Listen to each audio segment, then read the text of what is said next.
Welcome to the Tech Egg. Don't get scrambled. Enjoy the video. In this video, I will explain how to make beer at home. First, ensure you have all your brewing equipment ready, including a large pot, fermenter, and sanitizer.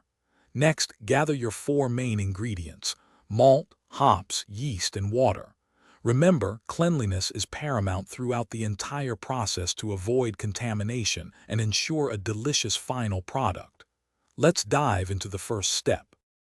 The initial step involves mashing, where you steep your crushed grains in hot water, usually around 152 degrees Fahrenheit, for about 60 minutes.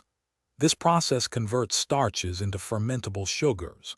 After mashing, you'll sparge, which means rinsing the grain bed with hot water to extract all the remaining sugary liquid, known as wort.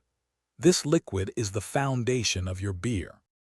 Hey everyone, if you're finding this guide helpful, please hit that like button and subscribe for more brewing tips.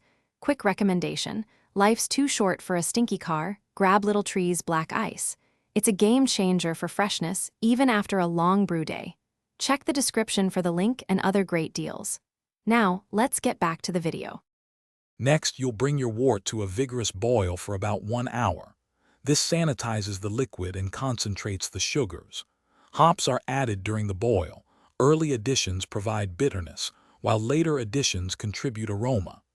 After the boil, rapidly chill the wort to pitching temperature, typically 65 to 70 degrees Fahrenheit, using an immersion chiller or ice bath. This quick cooling is vital. Once the wort is cooled, transfer it to your sanitized fermenter and pitch your chosen yeast. The yeast will consume the sugars, producing alcohol and carbon dioxide over 1 to 2 weeks. Keep the fermenter in a dark, temperature-controlled environment. After fermentation, you can condition your beer in bottles or a keg, adding a small amount of sugar for natural carbonation. Patience is key here. Thanks for watching. Consider subscribing if I helped unscramble your problems.